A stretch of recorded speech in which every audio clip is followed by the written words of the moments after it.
bonsoir, on se retrouve pour une nouvelle vidéo. Cette fois-ci une vidéo quiz de culture générale. Quiz de culture générale. Voilà, on va tester un petit peu votre culture, ces questions pour un champion.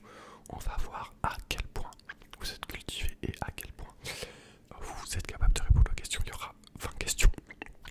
Et donc voilà, on va un peu se tester. J'ai pris un quiz sur un site internet, je ne l'ai pas fait moi-même pour être honnête.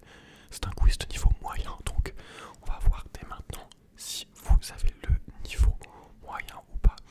Et puis après on pourra faire un niveau plus difficile la prochaine fois. Allez, c'est parti, je vous demandais un chiffre entre 1 et 33 pour choisir le quiz. Entre 1 et 33, 1 et 33, 1 et 33. Merci, c'est parti. Question numéro 1. Quel est le sport le plus populaire en Inde? La réponse A, le polo sur éléphant. La réponse B, le baseball. La réponse C, le cricket. La réponse D, le rugby. Quel est le sport le plus populaire en Inde? Le polo sur éléphant, le baseball, le cricket ou le rugby? Et oui, bien évidemment, c'est le cricket. Voilà, je pense que vous étiez au courant, c'est un sport extrêmement populaire en Inde. Il a été importé lors de la colonisation britannique. Et voilà, c'est un sport qui fait partie vraiment de la culture du pays. Hop, attendez, voilà. Et d'ailleurs, l'Inde a remporté 2 fois la Coupe du Monde de cricket. Donc voilà, il y a un vrai niveau là-bas. Alors, quelle constellation en forme de sablier du nom d'un chasseur géant de la mythologie grecque? Quelle constellation en forme de sablier géant porte le nom d'un Quelle constellation en forme de sablier porte le nom d'un chasseur géant de la mythologie grecque? On a Orion, Hercule, Cassiopée ou Pégase. Orion, Hercule et Cassiopée ou Pégase.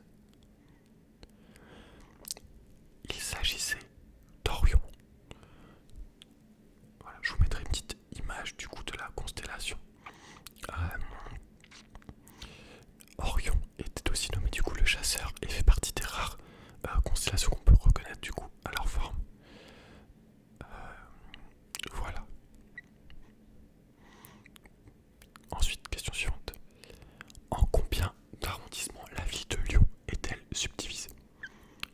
A, aucun. B, 5. C, 9. Ou D, 14. 5, 9 ou 14. 5, 9 ou 14. Alors, est-ce que vous le savez ou pas? Je trouve que vous savez que moi-même je ne le savais pas. C'est 9 arrondissements. Voilà, je vous mettrai la carte de Lyon juste ici, comme ça vous pourrez voir ça. Donc les arrondissements de Lyon ont été créés en 1852 et donc le 9e arrondissement, lui par contre, il a été créé un petit peu plus tard, en 1964, et donc il est issu d'une division du 5e arrondissement. Voilà, en fait, le 9e arrondissement, vous verrez sur la carte, mais en fait il est totalement excentré, il ne touche pas le 8e et le 7e, il est à côté du 5e, et donc voilà, il a été créé parce que la ville continuait de s'étendre. Question 4. Quel pays a été politiquement neutre, n'ayant rejoint aucun conflit depuis 1814, mais a finalement rejoint l'OTAN en 2024? Donc c'est un petit peu une question d'actualité. Qui a rejoint l'OTAN en 2024? Alors par rapport à la date, je pense que vous pourrez trouver facilement la réponse. Est-ce le Portugal, la Suède, la Pologne ou la Grèce? Le Portugal, la Suède, la Pologne ou la Grèce? Et donc c'est bien la Suède effectivement qui est devenue du coup le 32e membre de l'OTAN, notamment à la suite de l'invasion de l'Ukraine par la Russie pour trouver d'autres alliés. Alors, il y a un fruit que l'on appelle fruit de dragon, dont je vous mets la photo juste ici. Quel est l'autre nom de ce fruit? Le durian, le pitaya, la goyave ou le mangoustan? Est-ce que ce fruit qui s'affiche juste au-dessus et qui se prénomme fruit de dragon s'appelle aussi le durian, le pitaya, la goyave ou le mangoustan? Et donc c'est le pitaya. Le pitaya, le pitaya, le pitaya. Quel était l'ancien nom donné au département français de la Seine-Maritime avant 1955? Était-ce la Seine inférieure, le pays normand, le pays de Caux ou la Seine-sur-Mer? Donc la Seine-Maritime a changé de nom en 1955. Quel était son nom avant? La Seine inférieure, le pays normand, le pays de Caux ou la Seine-sur-Mer?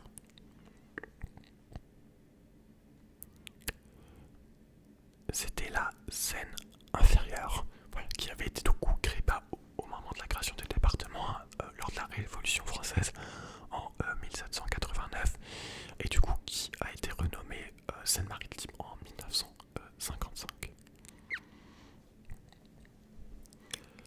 Alors, selon le titre d'une de ses œuvres, combien de journées de Sodome le marquis de Sade nous compte-t-il?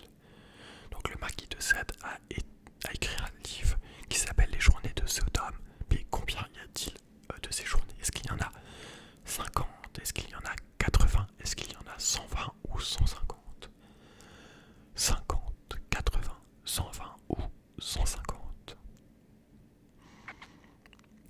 Eh bien il y en a 120 jours.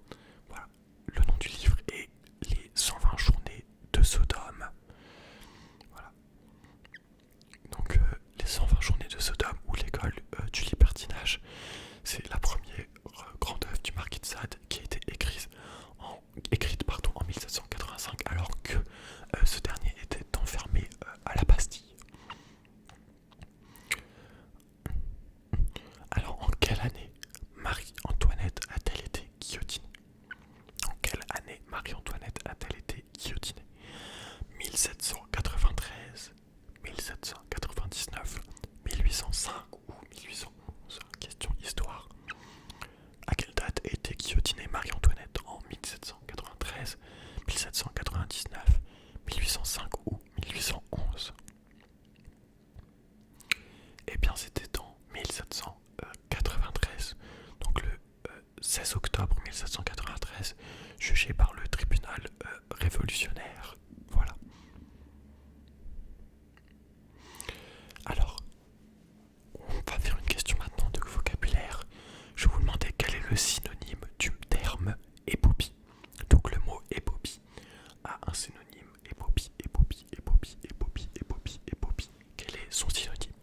Généreux, stupéfait, malchanceux ou perplexe. Généreux, stupéfait, malchanceux ou perplexe. Eh bien la bonne réponse était stupéfait.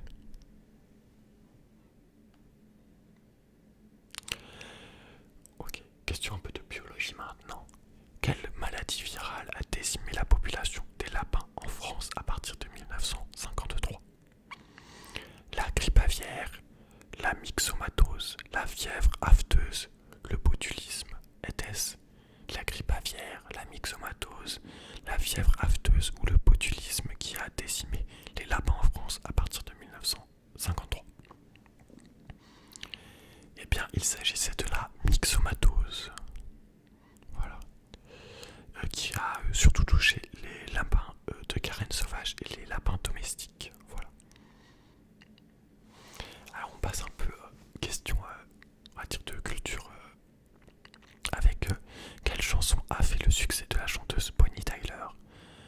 Est-ce Total Wave of Earth, Total Tsunami of the Earth, Total Eclipse of the Earth ou Total Tornado of the Earth? Total Wave of the Earth.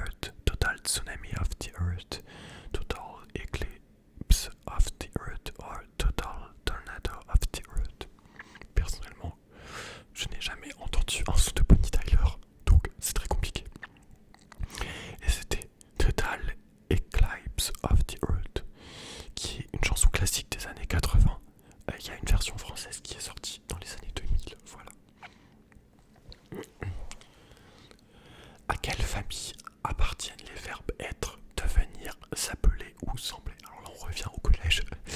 À quelle famille appartiennent les verbes être, devenir, s'appeler ou sembler? Les verbes impersonnels, les verbes d'état, les verbes auxiliaires ou les verbes intransitifs?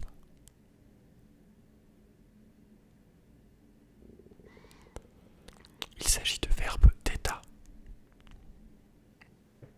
Donc derrière lesquels on a un attribut du coup du sujet. Alors quelle est la signification du M dans le nom de la chaîne M6? Est-ce Mercury? Est-ce Métropole? Est-ce Monaco? Est-ce Méga? Mercury, Métropole, Monaco ou Méga? Il s'agissait de Métropole. Lors de son lancement en 1987, Métropole Télévision a obtenu la 6e fréquence nationale, d'où le choix du nom M6 pour Métropole 6 tout simplement. Ok, 14e question.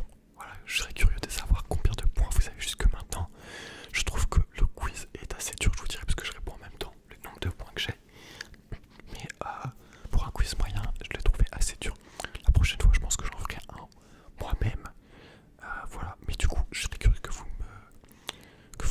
me donniez vos points en commentaire pour qu'on puisse comparer, bien sûr. Et voir un peu qui est le plus fort d'entre nous, bien sûr. Soyez honnêtes dans les commentaires.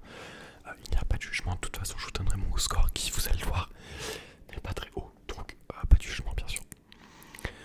Par quelle figure mythologique est représenté le signe astrologique du Sagittaire? Donc, j'espère que les Sagittaires ont la réponse. Est-ce le Minotaure? Est-ce l'Hydre? Est-ce le Sphinx? Est-ce le Centaure? Donc le Sagittaire est représenté par un Minotaure, une Hydre, un Sphinx ou un Centaure? Eh bien c'est le Centaure du coup. Voilà, je vous mettrai l'image du coup du Sagittaire juste ici. Voilà, on me dit que les personnes nées sous le signe Sagittaire seraient connues pour leur esprit libre, leur soif de connaissance, leur nature optimiste et leur quête de sens et de vérité. Donc voilà, si vous êtes Sagittaire, j'espère que c'est le cas. Alors, donc, je vais vous mettre une photo de Monet juste ici. Donc Monet, une pièce, bien sûr, pas le peintre. Quel pays possède une monnaie qui se nomme l'Ariari? Donc voilà, pour ceux qui écoutent juste, petit indice, la monnaie a un bœuf avec de longues cornes dessus. Est-ce les Maldives? Est-ce le Chili? Est-ce l'Indonésie ou est-ce Madagascar? Donc une monnaie qui se nomme l'Ariari. Eh bien c'était Madagascar, voilà. Parmi ces propositions, laquelle désigne un peintre ayant fait partie du courant impressionniste?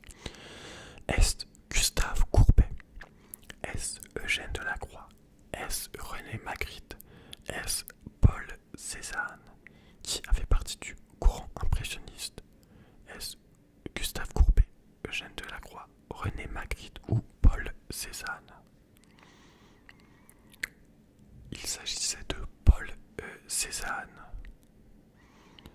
qui a aussi été précurseur du mouvement post-impressionniste et du mouvement cubiste.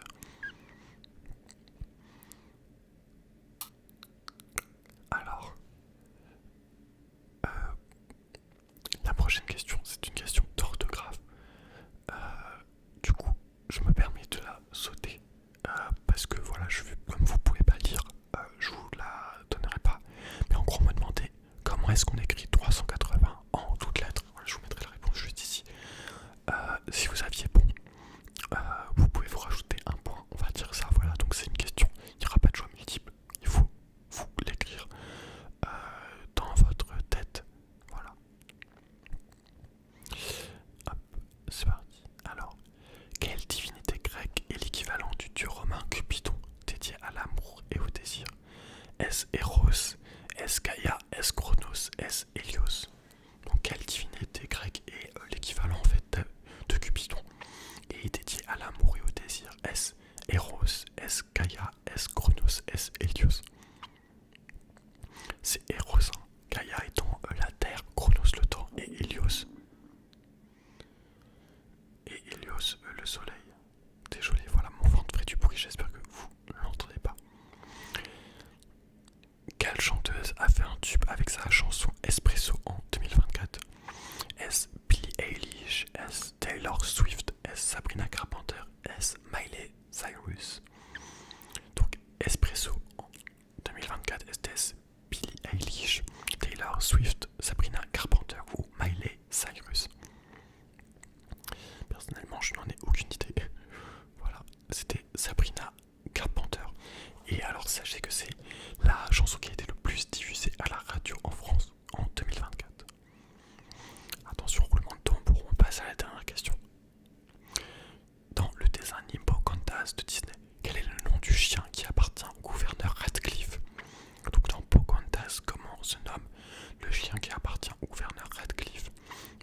bien c'était